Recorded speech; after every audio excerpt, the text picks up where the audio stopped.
먼저 신뢰함으로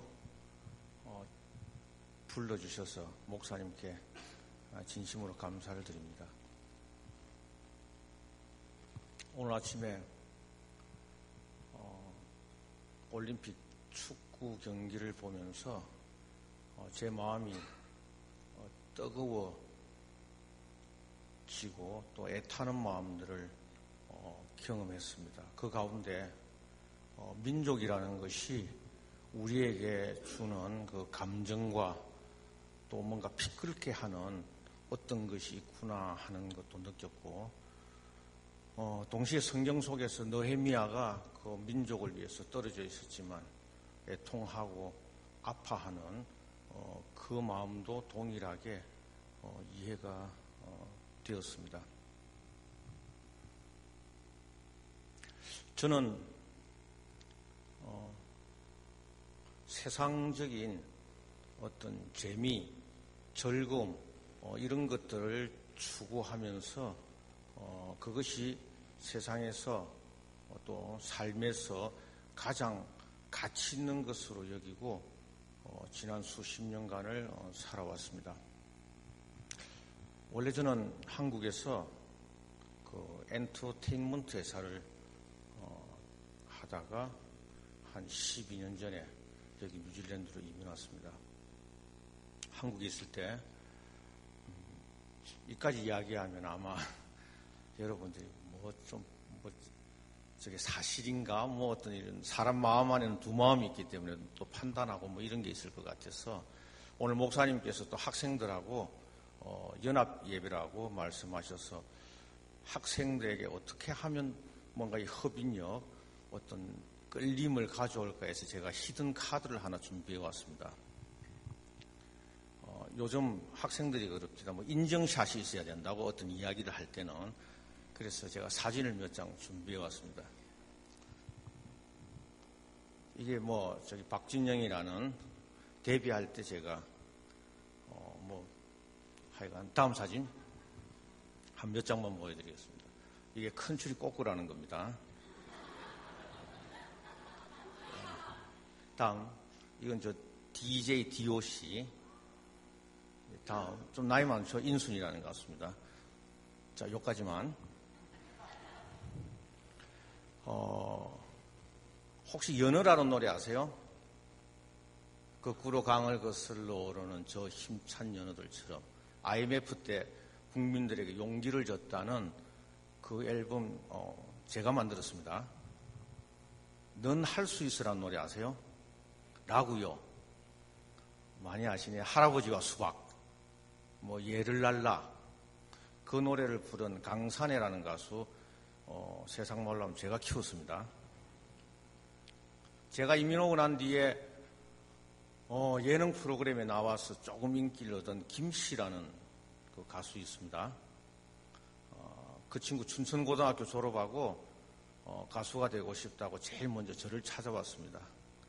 그래서 제가 그 당시에 너는 그 친구 이름이 김대원인데 제가 너는 절대로 가수가 될 수 없다. 돌아가라고 했는데 끝까지 사무실에서 먹고 자게 해달라 해서 제가 사무실에 데리고 있었습니다. 그러다가 나중에 이제 윤도현하고 친해져가지고 어쨌든 지금의 김씨가 됐는데 처음 제가 데리고 있었고 추상미라는 배우 아세요? 예, 거기도 제가 테마록이라는 영화 또 몇 개 제가 매니지먼트 했고 요즘 히트치고 있는 영화가 있습니다. 도둑들이라는 영화, 추격자, 타짜, 완득이 이런 데 나왔던 그 김윤석이라는 배우 있습니다. 부산 동일대 동문과 다니던 학생이었는데 제가 너 배우를 해야 되겠다 해서 제가 픽업해서 제일 처음 데뷔시켰습니다. 여기까지만 하겠습니다. 조금 더 하면 또 자랑이 되니까. 제가 꿈이 하나 있었습니다. 청년 시절에 한국에서 수영장 있는 집에 사는 게 제 꿈이고 희망이었습니다. 집안이 넉넉지 못하였고 대학 시절에 항상 부유한 집에 용돈 많은 친구가 부러웠고 늘 술을 마시고 뭐 밥을 먹어도 거기 빌붙어야 했고 제 처지가 가련해서 나중에 결혼하면 저는 돈을 많이 벌어서 수영장 있는 집에 살면서 저녁 시간이면 해가 질 무렵 아들, 딸 많이 놓고 수영하다가 수영장 가에서 삼겹살이라 구워 먹고 이게 제 유일한 삶의 목표였고 희망이고 꿈이었습니다. 그 꿈을 이루기 위해서 나이 40을 바라볼 때 12년 전입니다. 제가 39대 여기 뉴질랜드로 이민을 왔습니다. 뉴질랜드에 살면서 참 행복했습니다. 뭐 잡을 가지지는 않았지만 좀 고상한 취미를 가진다고 마운틴 바이크 같은 것들 뭐 타고 때로는 비치 바닷가에 나가서 뭐 커피를 마시고 때로는 와인 공부를 하고 그렇게 사는 것이 굉장히 격이 있는 삶, 또 질이 높은 삶, 행복한 삶인 줄 알았습니다. 40대 중반이 되어서 제 삶에 엉클어진 부분들을 발견하고 오늘 제 뭐 가족 이야기 하러 나온 것은 아니니까 여러 가지 자식과 또 아내와의 관계에서 잘못 정립되어 있는 것들을 발견하고 거기에 대한 어떤 해결책을 찾기 위해서 몸부림치다 한 5년 전인가요? 어떤 오클랜드에 있는 선교 훈련 기관이라 해야 되나요? 학교에 등록을 하고 그 당시에는 제가 크라이처치에 살고 있었습니다. 그래서 6개월간 그 훈련을 크라이처치에서 비행기를 타고 오고 가고 주말마다 그렇게 어쨌든 훈련을 받았습니다. 아마 다른 곳에서 어떤 이야기를 들었더라면은 제게 그렇게 크게 다가오지 않았을 텐데 그날 입학식 때 교장 선생님 말씀이 하나님의 사랑을 알고 경험한 자는 자신을 하나님께 드리게 된다. 이 말이 제 내리에 박혔고 저를 몸부림치게 만들었고 저를 변하게 그렇게 만들었습니다. 지나온 수영장 있는 삶을 꿈꾸며 달려온 그 삶들에 대해서 제가 모든 것들을 뒤로하고 내 자신을 남은 삶을 그러니까 보다 더 가치 있는 삶을 찾기 위해서 제가 방향을 다시금 정한 것이 하나님께 내 자신을 감히 드려야 되겠다. 그래서 선교사로 그렇게 한국에 있는 NGO 단체에서 파송받고 그렇게 북한을 오고 갔습니다. 많은 분들이 북한이 아니라 선교지를 오래 기도하고 또 하나님이 정해주시는 그런 곳으로 결정짓지만 저 같은 경우는 그런 생각한 겨를도 없고 하나님께 마음과 방향을 정하고 고개를 들어보니 저 앞에는 그냥 북한이 놓여 있었습니다. 그래서 1년에 적게는 8차례 많게는 10번씩 뉴질랜드에서 북한을 계속 오고 가고 하면서 지금까지 뭐 한 30회 정도 오고 갔습니다. 적게는 일주일, 많을 때는 뭐 한 달 반 체류하면서 많은 것들을 보고 많은 것들을 경험하고 깨닫고 그 가운데 또 하나님 아버지의 그런 마음들을 얻었습니다. 오늘 제가 여러분과 나누고 싶은 것은 꼭 뭐 북한에 대해서 어떻다 이렇다 저렇다 논하고 그런 것들을 나누려고 하는 것은 아닙니다. 북한을 통해서 또 북한 안에 여러 가지 그 일어나는 일들을 통해서 하나님께서 하시는 일, 또 하나님 아버지의 그 마음을 우리가 나누면서 크신 하나님 아버지께 우리가 좀 더 다가가고 알아가는 시간이 되었으면 하는 그런 바람이 있습니다. 우리는 북한에 대해서 같은 민족이기 때문에 여러 가지 판단과 기준 또 여러 가지 애정 이런 것들을 가지고 있습니다만은 방공교육 아래 어떤 그 북한에 대한 인포메이션들이 우리가 원하든 원하지 않든 어떤 일방적으로 전해지는 것들 때문에 우리 안에 북한에 대한 여러 가지 이해가 부족하다고 그렇게 생각을 합니다.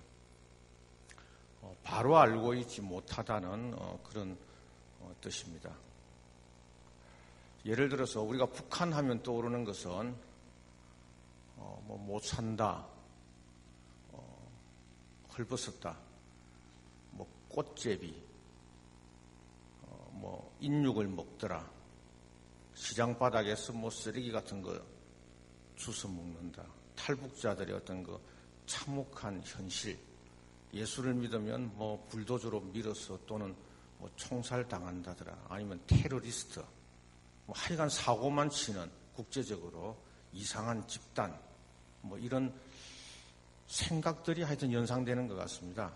제가 이 자리에서 그런 것들이 아니다, 어떻다, 이런 건 아닙니다. 다 사실이고 그런 것들이 존재하는 것도 현실입니다. 하지만 북한이라는 곳이 꼭 그런 것들만이 북한의 전부는 아니다. 그 안에 하나님께서 만들어 놓은 여러 가지 아름다운 것들도 있고 우리가 좌우냐 어떤 극우냐 뭐라 그러죠? 극좌라 해야 되나요? 어떤 종북주의자들의 논리 어떤 이런 세상이 만들어 놓은 이념과 사상과 이런 것들에 휘둘려서 우리가 북한을 바라보고 이해하는 것들에 있어서 적어도 그리스도인들이 좀 벗어나서 성경적 관점과 하나님 아버지의 그 마음으로 북한을 바라보고 이해하는 이런 노력들이 필요하지 않을까 해서 여러분께 조금 북한에 다가서고 북한을 이해하는 그런 일환으로 제가 좀 나누려고 합니다.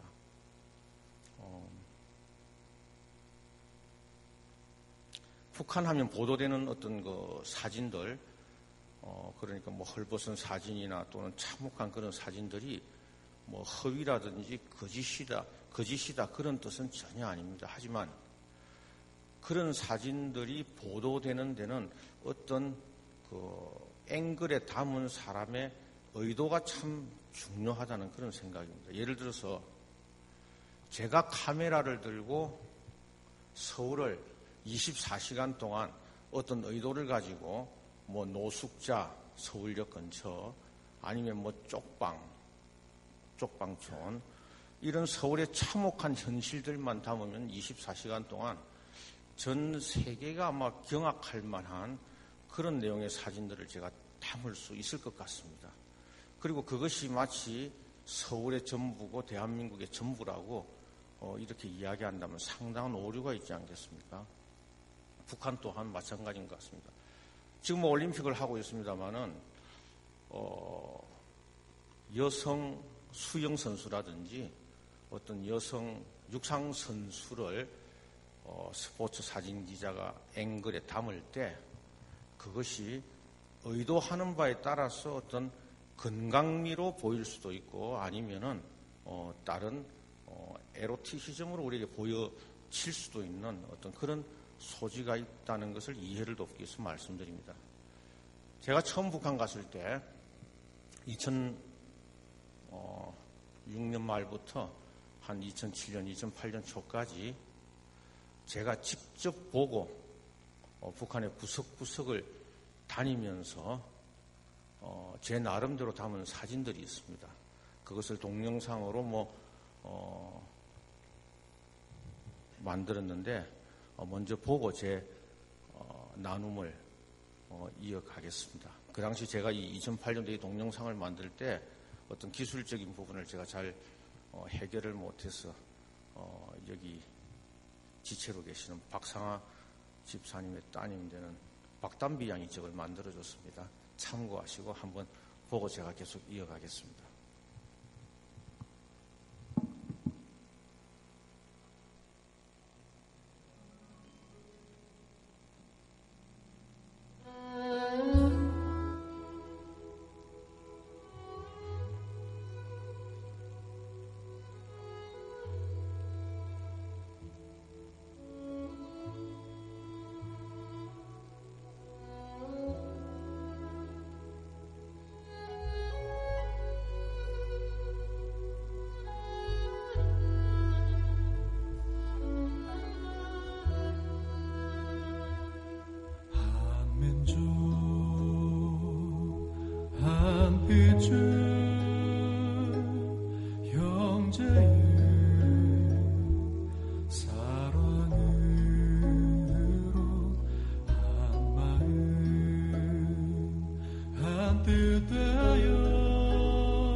북한에 대해서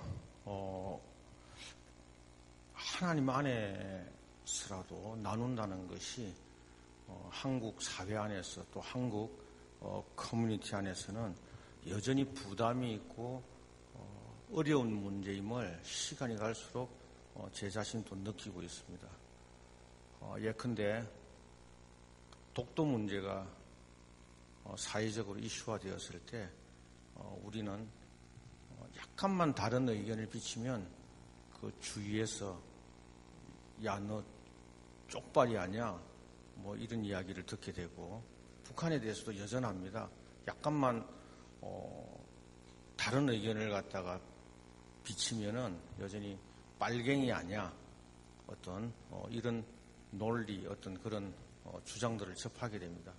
여전히 우리 안에는 그 전쟁의 어떤 아픔들이 있고 그런 상처를 간직한 세대들이 아직 존재하고 있기 때문인 것 같습니다. 이런 말씀을 드리는 이유는 제 자신이 어쨌거나 선교사고 저는 학생 때 뭐 학생 운동도 한번 안 해본 사람입니다. 그냥 하나님 안에서 어떤 하나님의 마음으로 어떤 북한을 이해하고 우리가 북한 선교에 모든 한국 교회가 관심이 있고 또 북한을 위해서 참 많이도 기도하고 있습니다. 그러나 거기에 구체적으로 어떻게 기도하는 것인가에 대한 어떤 그 제시가 필요하기 때문에 감히 북한에 대한 마음들을 여러분께 또는 뭐 다른 곳에서도 그런 나눌 그런 마음의 결정을 하고 결심을 했습니다.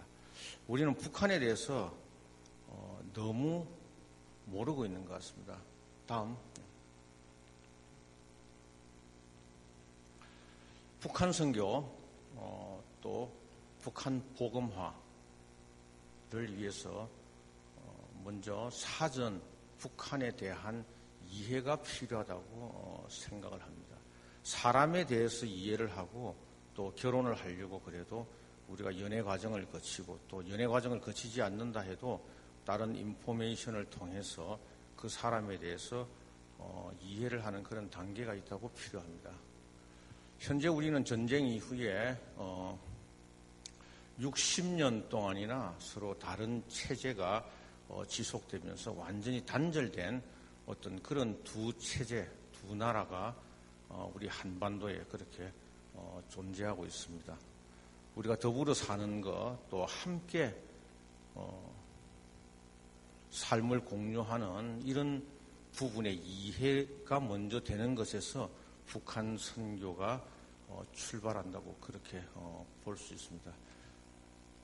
제한된 시간이기 때문에 이게 제가 뭐 다른 북한 선교 대학원이나 이런 쪽에서 이제 강의하는 사실은 어떤 그 내용들입니다. 북한 사회에 대한 이해, 북한에 다가서기. 그래서 조금 이걸 뭐 깊게 들어갈 그런 필요는 없는 것 같아서 빨리빨리 진행을 하겠습니다. 아마 여러분께는 북한에 대한 영상이나 어떤 이런 것들을 보여드리는 것들이 더 유익하지 않을까 그렇게 생각합니다. 다음.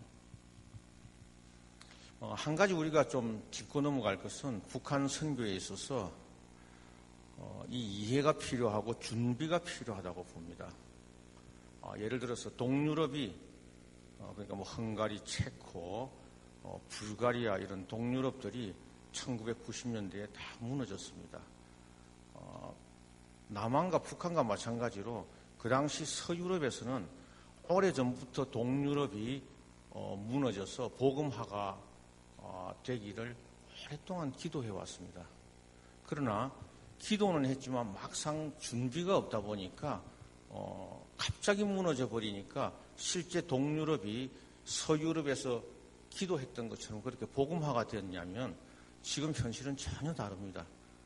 하나님의 문화, 하나님의 것들이 그 땅에 들어가기보다는 뭐 매춘 또는 포르노 어떤 그 여러 가지 어떤 세상에 잡다한 세상 문화가 지금 동구권들에 다 이제 들어가고 또 지배하고 그렇게 되어버렸습니다. 다음. 또 다음. 북한에 대한 이해를 하는 첫 번째 단계로 우리에게 있어서 여러분 조선 이러면은 좀 약간 이상한 느낌을 가지지 않습니까? 우리에게 특히 남조선 이러면은 뭔가 이 단어가 주는 뉘앙스가 우리한테 좀 특별하게 그렇게 각인이 됩니다. 마치 지금 자료에 있는 것과 같이 사회주의 혁명의 대상으로 우리를 간주하는가 또는 뭐 여러 가지 어떤 부정적인 그런 느낌들이 있습니다. 그러나 북한 사람도 마찬가지입니다. 우리하고 똑같이 그쪽에서 남한, 뭐 한국 이러면 그 사람들은 우리가 남조선 할 때 받아들이는 그 느낌을 그 사람들은 똑같이 그렇게 받아들이고 있습니다. 다음. 여러 가지 뭐 역사적인 어떤 배경들에 대해서 쭉 제가 정리한 것들이 있는데 넘어가겠습니다. 일단 북한 사람들은 어쨌든 경제적으로는 빈곤하지만 사상적으로는 굉장히 투철한 그런 삶들을 살고 있습니다.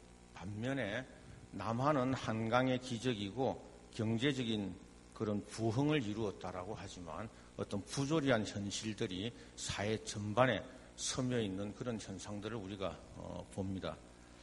우리나라 사람이 아니고 외국에서 남북한을 두고 한마디로 규정한 이런 말이 있습니다. 그게 북한은 미쳤고 남한은 썩었다, 이렇게 이제 표현을 합니다. 표현이 조금 저속해서 죄송하긴 합니다.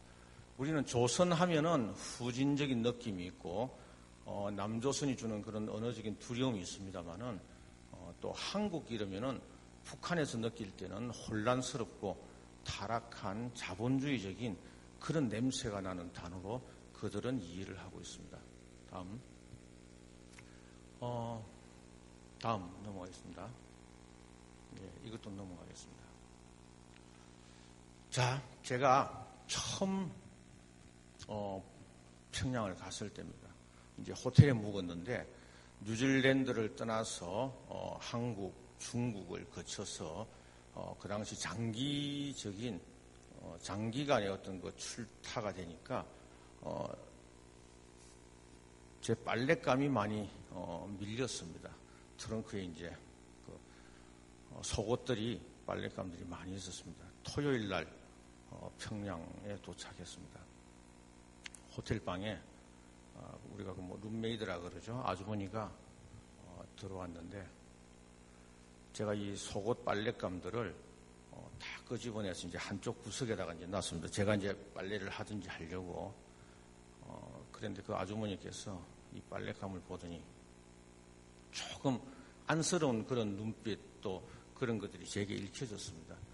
저보고 하는 말이, 선생님, 이거 좀 빨아드리겠습니다. 그렇게 이야기를 하는 겁니다. 그래서 제가 처음에 이제 다 사양을 하잖아요. 괜찮습니다, 놔두라고. 그런데 끝까지 이제 빨아주시겠다고. 왜냐하면 호텔에도, 북한 또 그 호텔에 린넨이라 해가지고 그 세탁물들을 갖다가 돈을 받고 해주는 곳이 있습니다. 하지만 거기도 이제 주일, 일요일은 다 쉬기 때문에 저 이제 빨래를 할 수가 없습니다. 그래서 아주머니가 가져가서 빨래를 해주겠다고 합니다. 그래서 제가 감사합니다, 성의로 받아들이겠습니다. 아주머니가 빨랫감을 가져가서 빨래를 해왔습니다. 제가 주일날 저녁에 교회를 갔다가, 거기 이제 교회가 있습니다. 나중에 보여드리겠습니다만은, 교회를 갔다가 저녁에 돌아오니 침대 위에 제 양말, 속옷을 저렇게, 저것도 이제 인증샷입니다. 그 당시에 저렇게 쭉 하는데, 제가 저걸 보는 순간에 좀 감동을 했습니다. 왜냐하면 사진은 지금 조금 흐린지 모르겠습니다만은 저걸 그냥 다림질을 다 한 것 같아요, 양말을. 감동이 좀 되어서 아주머니에게 제가 감사의 표시를 했습니다. 왜냐하면 그 당시 같으면 제가 결혼 생활한 지 한 15년 정도 됐을 때인데, 저희 아내도 저렇게 양말을 다림질 해주고 이런 적은 한 번도 없었거든요.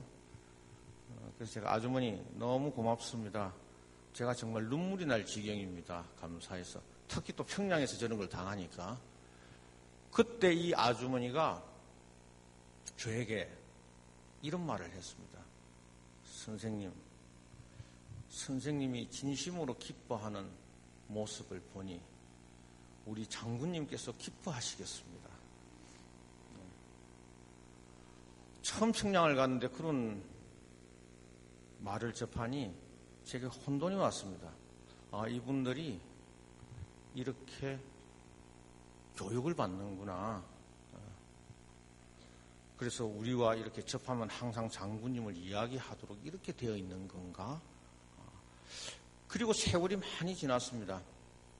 여러 가지 경험을 하고 여러 사람들을 만나보았고, 물론 저 같은 경우에 이제 북한 관광이나 어떤 일들을 하러 가면은 정해진 코스로만 이래 갑니다만은, 이건 설명하기 어렵습니다만은 제 특유의 제 개인적인 어떤 그 캐릭터, 또 호기심, 그다음 여러 가지 어떤 측면에서 제 내면에 작용하는 바가 있어서 북한 구석구석을 참 많이도 다녔습니다. 판문점에서 신의주까지, 또 동으로는 원산, 함흥 다 다녔는데 각계각층의 사람들을 만나보았지만 이 아주머니의 이 장군님이 기뻐하시겠습니다 하는 것들은 그들 마음속에 살아있는 것이고 그분들의 어떤 정서적인 기반, 바탕이 되는 것이고 그분들의 어떤 신앙의 발로라는 것을 제가 시간이 한참 지난 후에 알게 되었습니다. 다음. 대체로 정리하면 이렇습니다. 이 사람들은 레닌과 막스의 어떤 사회주의 이론에다가 영생이라는 것을 도입을 했습니다. 그게 이제 우리가 말하는 주체 사상이라는 건데 새로운 어떤 그 사회주의 체제 이념을 확립했습니다. 그게 이제 종교화. 우리가 뭐 북한은 종교다, 신앙이다 이렇게 그냥 이야기들을 하지만 실제가 그렇습니다. 3살 때부터 철저한 주체사상 교육에 의해서 우리는 뭐 천국이 있고 또 영생이 있는 것들을 복음으로 받아들이지만 그들은 정치적인 생명이라 그럽니다. 정치적, 사회적 생명은 우리 집단과 함께 영원히 살아있다. 그래서 김일성 수령이 1994년에 사망을 했지만 그 김일성 동지의 정치적인 생명은 우리 집단과 영원히 함께 살아 계신다. 지금 뭐 얼마 전에 사망한 김정일도 마찬가지입니다. 그런 영생의 개념을 도입했고 그래서 우리 기독교 신앙의 어떤 기반 또 교리적인 것들과 흡사하게 그들의 체제는 만들어져 있습니다. 그래서 그들이 아버지라고 부르는 것, 수령님 아버지라고 하는 것들은 굉장히 자기들로서는 자연스러운 그런 것들입니다. 이분들의 삶은 한 가지 예를 들어볼까요? 평양의 아파트가 20층 이상 되는 아파트가 수두룩합니다. 제가 어릴 때 교육받을 때는 사람은 살지 않고 건물만 그렇게 지었다라고 저는 교육을 받았는데 평양 가서 보니까 이제 다 사람이 살고 있었습니다. 예를 들면 뭐 20몇 층, 최근에는 한 40층짜리 아파트도 많이 지었습니다. 근데 이제 전기 사정이 부족합니다. 그래서 이제 평양도 우리 강남이라고 해야 될까요? 중구역이라는 데는 전기가 조금 잘 들어오고 또 변두리로 갈수록 전기 사정이 굉장히 이제 열악합니다. 아마 이번 올림픽에서 현재 금메달 4개를 지금 북한이 땄는데 금메달을 따게 되면은 이제 중구역에 있는 아파트를 배정을 받습니다. 일단 이제 그렇게 되는 겁니다. 그렇다고 해도 이 전기 사정이 워낙 열악하니까 아침에 출근 시간에 1시간 그 엘리베이터가 가동됩니다. 또 퇴근 시간에 1시간만 가동됩니다. 그러면 나머지 시간은 20몇 층, 30층에서 걸어서 내려갔다 올라갔다 이렇게 합니다. 자, 근데 물이 올라가느냐? 수도가 또 안 됩니다. 물을 길어가지고 20몇 층까지 또 걸어가 오르고 이런 생활들이 매일 반복이 됩니다. 자, 우리가 생각할 때는 이 사람들이 그 물을 들고 무거운 것들을 들고 20몇 층을 오르락 내리락 하면서 원망을 할 것 아닙니까? 그러면 뭐 김일성, 김정일 이 정권을 잘못 만나서 우리가 이 고생을 하는구나 하고 그 정권을 뭐 원망하는 이런 마음으로 오르내릴 것이라고 우리는 생각하지만 천만의 말씀입니다. 그 사람들은 그 계단을 오르내리면서 미국 놈들 때문에 우리가 이 고생을 한다. 물론 이 부분에 대해서 이제 역사적으로 또 전쟁에 대한 것들 여러 가지 이런 것들을 이야기하면 또 끝이 없고 또 사회적인 어떤 이런 부분을 다루어야 하는데 우리가 하나님의 어떤 관점 안에서만 나누기를 원하니까 일단 가볍게 타치하고 넘어가겠습니다. 미국 놈, 성냥이 같은 왼수냄 때문에 우리가 이 고생을 한다. 그렇게 실제가 그렇습니다. 그들의 마음 안에는 그 불타는 어떤 그 복수심 이런 것들을 가지고 있습니다. 물론 일부 긍정적인 측면도 이해가 되는 측면도 있지만 그 체제 유지를 위해서 그 정권 자체에서 그런 아픔들을 사실화 이렇게 만드는 그런 부분도 있습니다. 이 사람들은 60년이 지내오면서 철저하게 신앙화되어 있고 이 모든 삶은 자기들의 리더 김일성 수령 아버지, 그 다음에 김정일 장군님, 또 최근에는 김정은 대장 동지를 위한 삶입니다. 쉽게 이야기하면 로마서 12장 1절에 있는 너희 몸을 거룩한 산 제사로 드리라는 것, 제가 이 바깥에서 그걸 실제적으로 체험하기가 참 어려웠는데 북한 사람들이 살아가는 모습을 보고 자기 몸을 산 제사로 드리라는 것이 이런 것이구나 하고 거기서 제가 많은 느낌들이 있었습니다. 배우는 것, 학교에서, 직장에서 일을 하는 것, 이 모든 것들이 그들은 수령 아버지를 위해서, 돌아가신 수령 아버지의 그 유훈을 받들어서, 또 장군님을 위해서, 지금은 대장 동지를 위해서 그들의 삶은 진행되고 있습니다. 아마 교회가 꼭 그 직분에 따라서 그 신앙의 정도가 결정되는 것은 아닙니다. 하지만 그러나 보편적인 질서 아래 우리가 공동체 안에서 나름대로 인정되는 분들을 장로로 세우고 또 안수집사로 세우고 권사로 세우고 그렇게 하는 것 같습니다. 제가 북한에서 이 사람들이 살아가는 모습들을 볼 때 이 사람들은 우리 기독교로 말하자면은 거의 장로 권사들만 살아가는 것 같았습니다. 어쩌면 뭐 그 이상의 선교사 사역자들이 아닌가 그런 느낌을 받을 정도로 그 안에 어떤 그 신앙심, 리더에 대한 어떤 그 순종, 절대적인 믿음 이런 것들이 강하다는 어떤 그런 뜻입니다. 지금 보시는 것은 김정일 화축전이라는 것입니다. 이해를 돕기 위해서 제가 이제 자료 사진으로 가져왔습니다. 김일성화라는 것도 있습니다. 자, 김정일 생일은 2월 16일, 김일성 생일은 4월 15일입니다. 북한에 가장 큰 명절이 3개가 있습니다.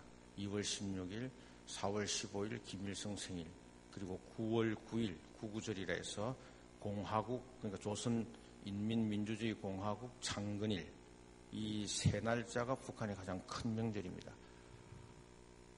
이날 무엇을 하느냐면은 전부 김일성 동상에 가서 평양 시민들 또는 각 도에 만들어진 김일성 동상에 와서 자식들 손잡고 와서 뭐 90도 절하고 경배드리고 이제 그렇게 하루를 시작합니다. 또 그 하루 중에 뭘 하느냐면은 저 김정일 화축전이라는 꽃 전시회가 열립니다. 그러면 저 꽃 전시를 또 다 돌아봅니다. 저 꽃은 어떻게 되는 것이냐? 북한 전역에서 각급 학교, 기관, 직장, 군대 이런 곳에서 온실에서 저 꽃을 1년 내내 모든 정성과 뜻과 마음을 모아서 재배를 합니다. 그래서 각 지역마다 컴피티션이 해야 되나요? 콘테스트를 해서 가장 잘 만드는 것들만 또 평양으로 보냅니다. 그리고 평양에서 또 선별해가지고 그런 것들을 이제 아주 우수한 잘 만드는 것들을 전시회를 하고 포상을 하고 그 전시회장이 뭐 한 3층으로 되어 있는데 지금부터 한번 보시겠습니다. 자, 김일성 고급당 학교에서 저렇게 이제 넘겼고 이렇게 계속 넘겨주시죠. 조금 한 1초, 2초씩. 인민경제대학, 대성은행, 뭐 방송사, 과학은 뭐 저런 데서 저렇게 이제 꽃들을 만들어 전시를 해가지고 인민들이 본다는 겁니다.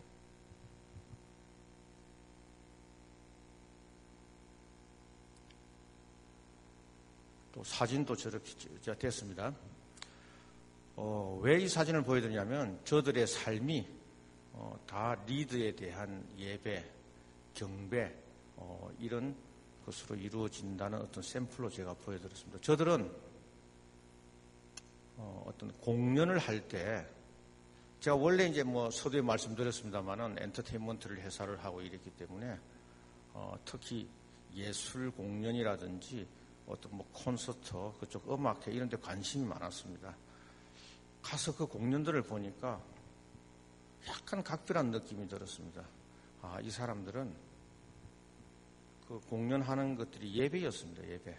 그러니까 이제 객석을 향한 공연이 아니고 그들의 수령, 장군님을 위한 하나의 예배였습니다. 물론 우리가 익히 알고 있는 그 아리랑 축전이라는 것, 5일 능라도 경기장에서 하는 10만 명이 동원된 그런 대규모 마스게임도 마찬가지고 어떤 모든 것들이 그 예배하는 어떤 그런 행위였습니다. 그러니까 우리 뭐 찬양팀 또는 뭐 선교 공연 이런 것들 우리가 사람한테 보이는 게 아니고 하나님께 영광을 돌리는 경배하는 그런 예배 행위 아닙니까? 그러니까 북한이 그렇다는 거죠. 이제 공연하는 모습의 사진을 조금 보여드리겠습니다.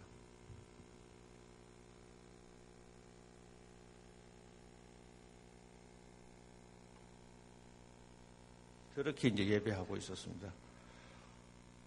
북한 사회를 알면 알수록 참 복잡했지만 가장 심플하게 이해를 하고 저 사회를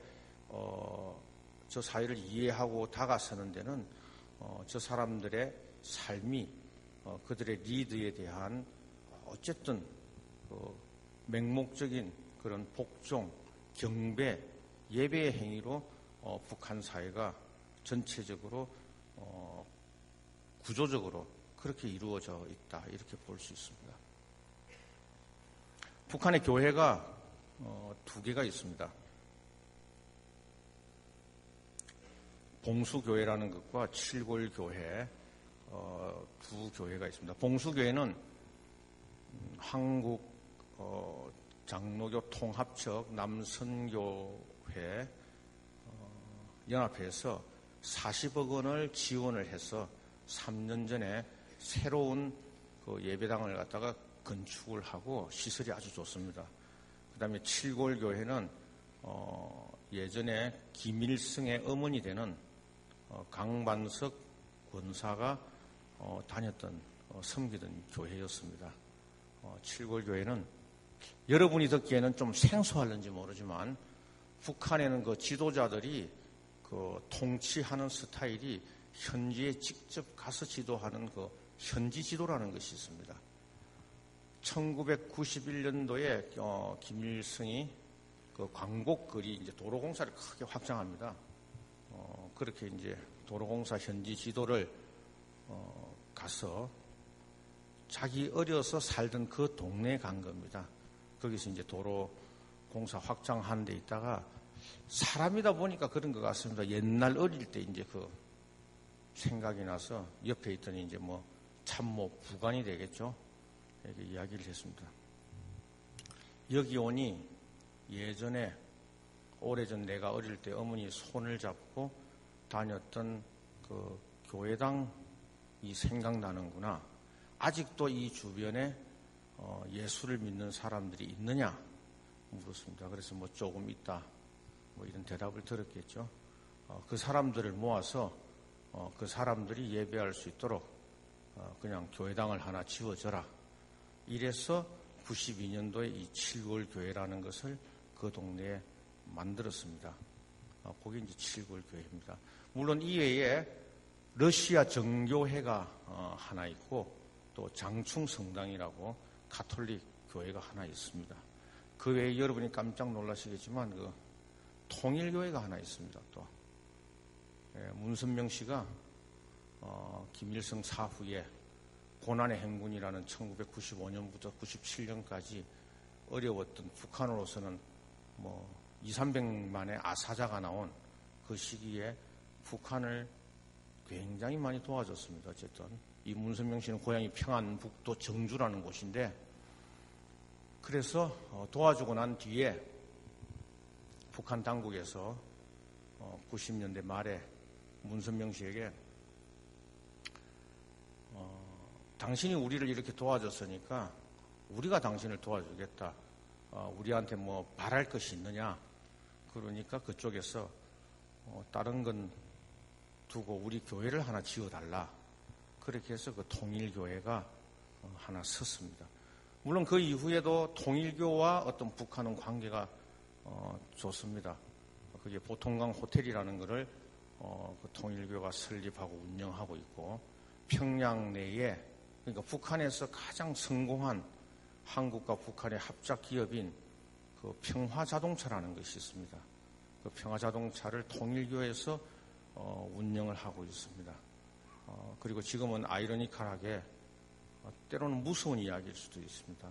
그 평화자동차 회사 내에서 그 통일교의 교리인 원리 강론을 가르치는 시간이 또 있습니다. 평화자동차에서는 자동차가 지금 3대가 나오고 있는데 이름이 다 순우리말입니다. 이제 뭐 휘파람이라는 차, 뻐꾸기, 그 다음에 준마라는 차가 있습니다. 준마라는 차는 좀 고급차인데 앞에 말씀드린 두 차는 이태리 피아트에서 수입해서 조립을 해서 만들고, 준마라는 차는 쌍용 자동차의 고급 승용차 그 체어맨이라는 차를 그쪽에서 조립해서 준마라는 이름으로 그렇게 나오고 있습니다. 많은 한국 선교단체가 또 기독교계에서 기도하고 북한을 지원합니다마는 제 개인적인 생각입니다. 선교 전략적인 측면에서 통일교가 조금 앞서가고 있는 것 아닌가 하는 그런 우려와 염려가 있습니다. 일단 두 교회의 동영상을 몇 개 성가대 찬양하는 것만 제가 준비해 왔는데 또 조금 보고 이야기를 이어가겠습니다.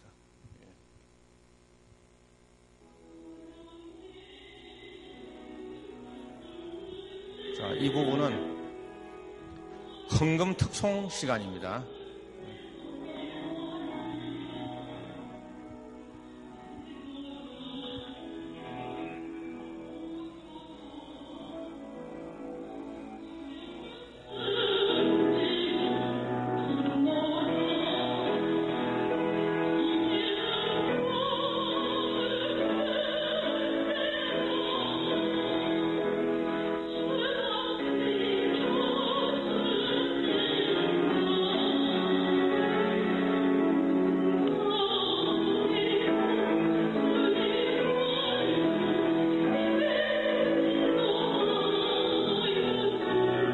시간 관계상 다음 동영상.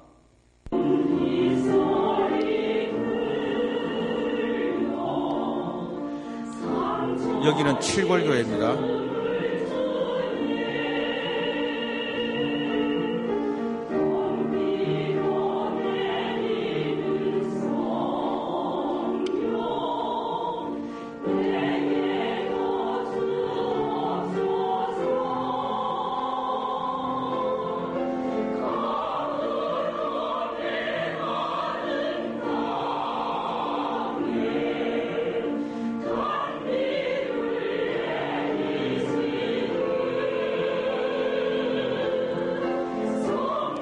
다음.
다음.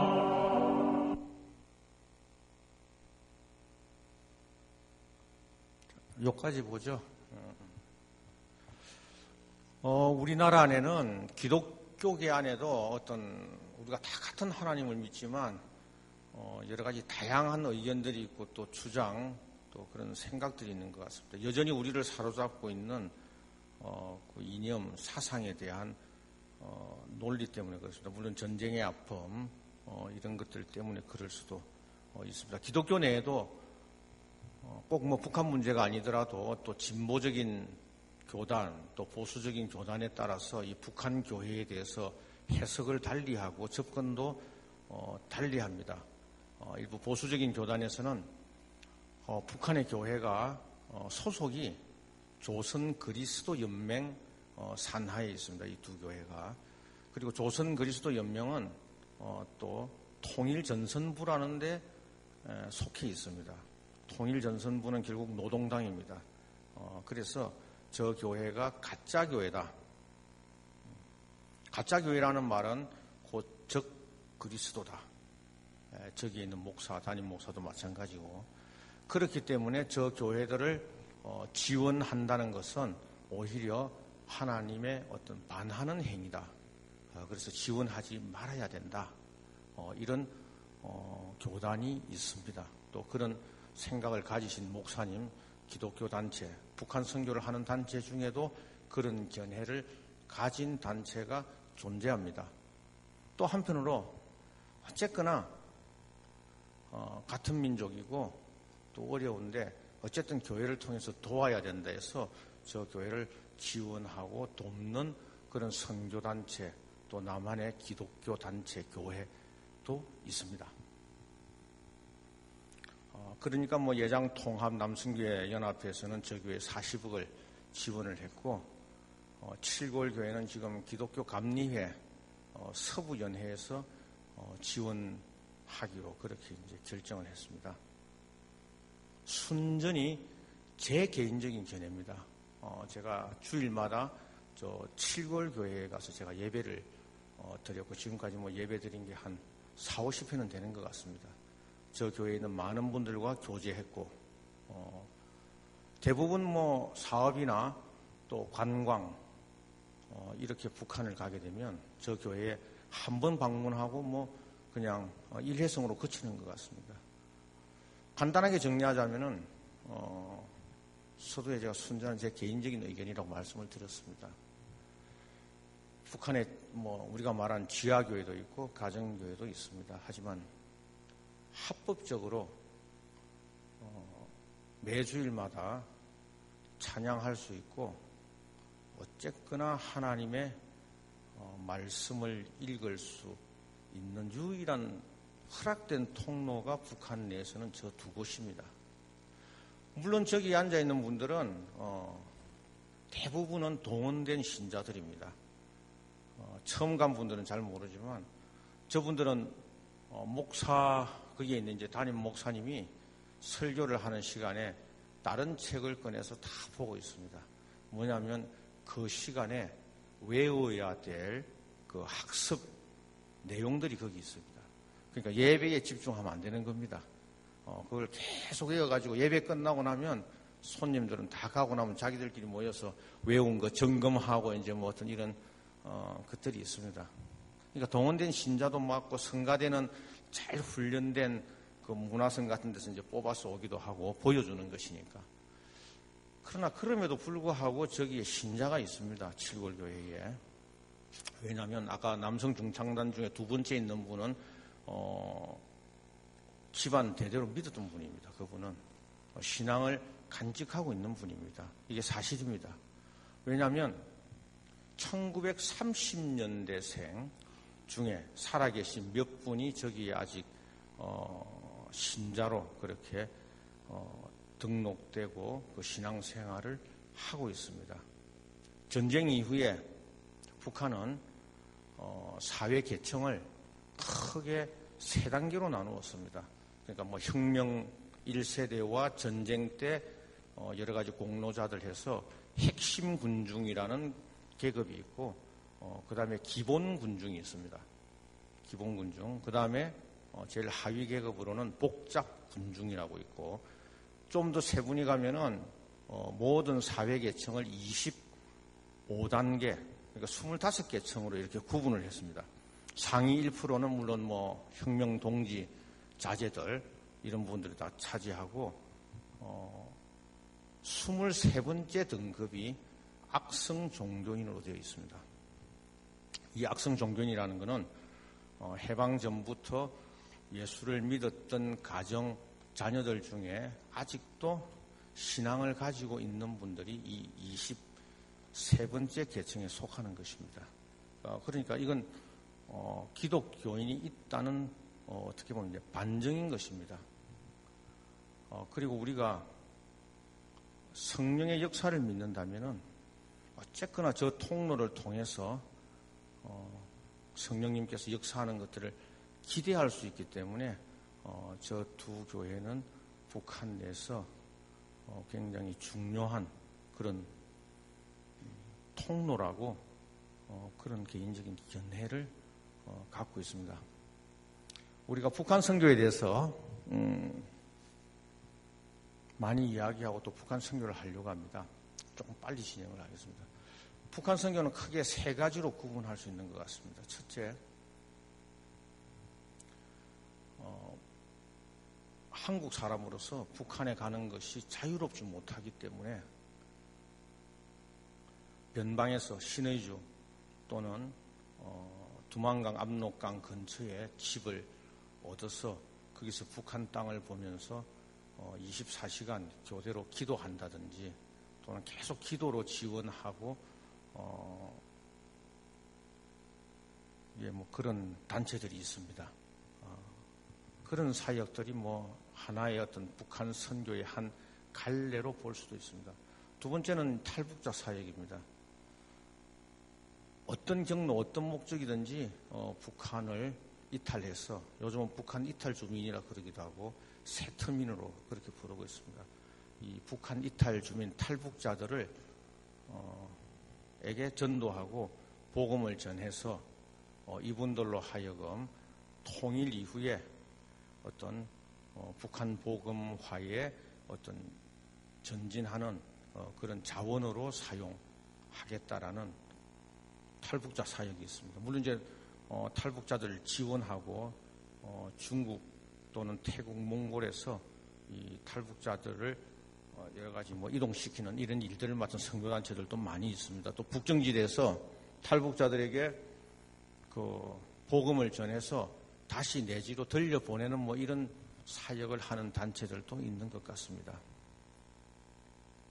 세 번째는 인도적인 지원 사역입니다. 그냥 북한 내에 여러 가지 어떤 지원 사역들, 그러니까 여의도 순복음교회에서는 조용기 심장 병원을 설립해주고 때로는 콩우유다 또는 밀가루다 이런 생필품들을 공급하고 지원하는 그런 직접적인 지원 선교가 있습니다. 물론 이것도 또 더 갈래를 들어가 보면은 북한 내에 비즈니스를 통한 선교도 해당됩니다. 왜냐하면 복음을 직접 전할 수 없기 때문에 그곳에 상점을 열고 또는 사업체를 경영하면서 지하교회 교인들과 접촉점을 가지는 그래서 나중에 북한이 개방되면 그 상점들이 다 교회로 이렇게 이제 전환시키겠다는 그런 선교 전략들이 있습니다. 샘플로 자료 사진을 몇 개 소개해 드리겠습니다.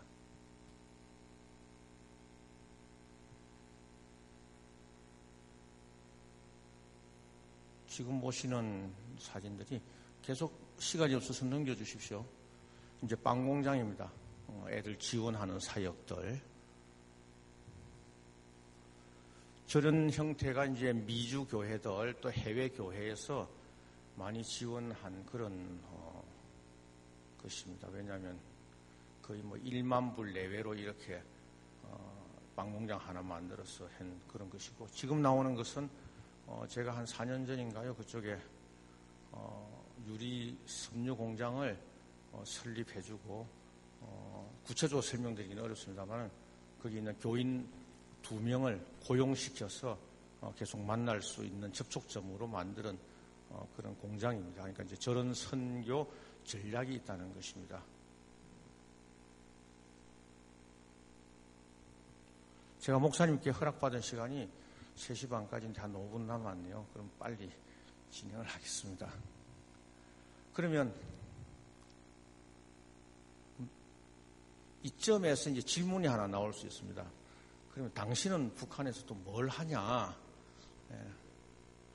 제가 한국의 어떤 선교사 게스트하우스 또는 여기서도 마찬가지입니다. 목사님들이 북한에서 뭐 복음을 어떻게 전합니까?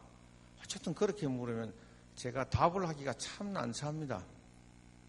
일일이 이 자리에서도 설명드리기가 어렵습니다만은 그래서 제가 그냥 요즘은 지혜가 생겨서 제가 뭐 선교한다기보다는 그냥 가서 잘 놀다 옵니다. 그렇게 이야기를 합니다. 실제 또 잘 놀다 옵니다. 그리고 그냥 친구들이나 만들고 뭐 그렇게 오다 보니까 세월만 흘렀습니다. 그럽니다. 그렇게 하면 일단 더 이상 진전되지 않기 때문에, 왜냐하면 계속 북한에 대한 이야기는 여전히 우리 안에 나눈다는 것이 굉장히 어려운 부담들이 있습니다. 어쨌든 이 시간에 제 사역을 소개한다 이러면은 저는 문화 쪽으로 접근했습니다.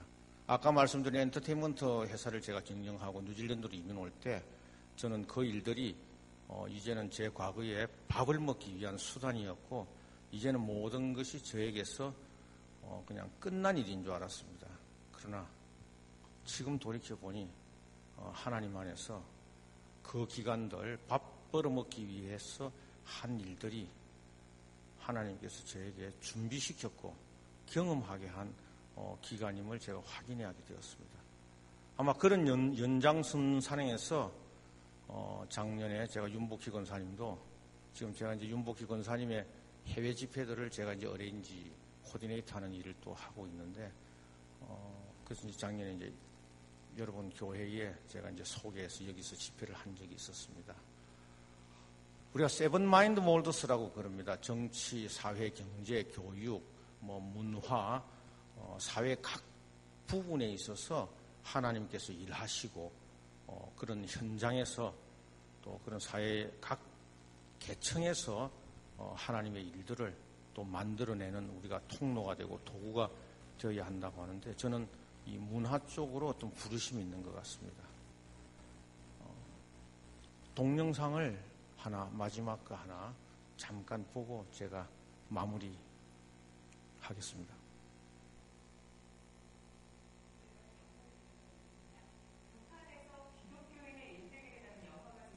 것은 이번이 처음인데요. 신용상 기자가 단독 보도합니다. 현재 뉴질랜드에서 활동 중인 한 기독교 NGO 관계자는 최근 북한 조선영화 수출입사가 뉴질랜드 현지 단체의 지원을 받아 영화 백선행을 제작하기로 확정했다고 밝혔습니다. 영화는 올해 9월 크랭크인을 목표로 막바지 시나리오 작업을 진행 중이며 초기 제작비는 150만 달러 규모입니다. 그래서 이분에 대한 긍정적인 모습에다가 기독교 정신을 넣으면은 조금 종교 박해 1위 국가고 이런데 좀 되겠다 했는데 쉽지가 않았어요. 그동안에 한 3년간 어쨌든 노력하던 끝에 기독교에 대한 부분은 분명히 삽입하고 그런 내용들을 넣는다는 거.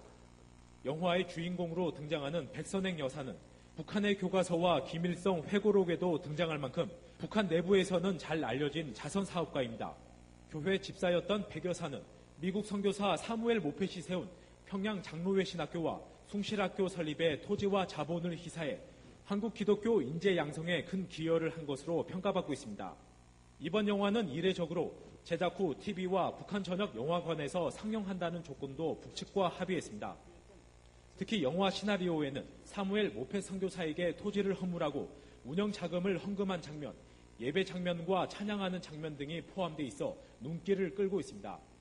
한 최초로 이 기독교에 대한 어떤 부분들이 영화에 긍정적으로 삽입된다는 거, 그리고 현재 젊은, 그러니까 나이가 70 이상 된 분이 아니고서는 경험하지 못했던 예배당 장면이 나오고 어떤 그 백선행이라는 교과서에서 나온 인물이 교회 집사로 묘사되고 그 다음에 예배하고 그 안에 대사가 그 하나님 앞에서 회개하고 속죄하는 이런 모습들이 나온다는 데 대해서 이제 제가 뭐 TV 나온 거 자랑하려고 보여드린 건 아니고 북한 선교 이러면은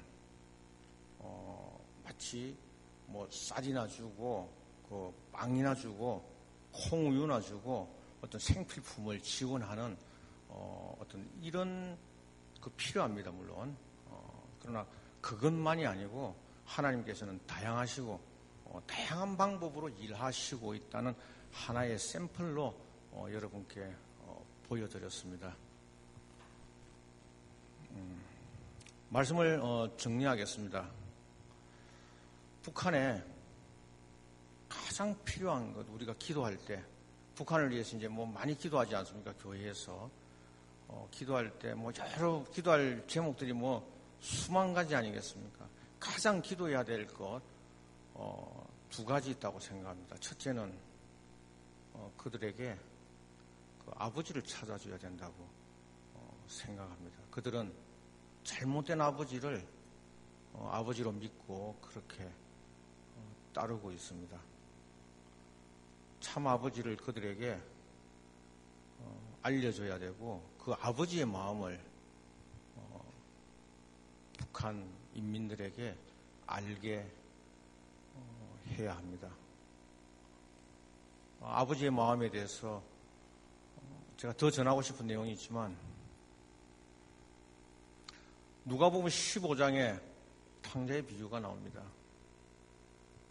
아버지께서 둘째 아들이 돌아왔을 때 동네 앞까지 뛰어나오셨고 살찐 송아지를 잡아서 잔치를 베풀어 주셨습니다.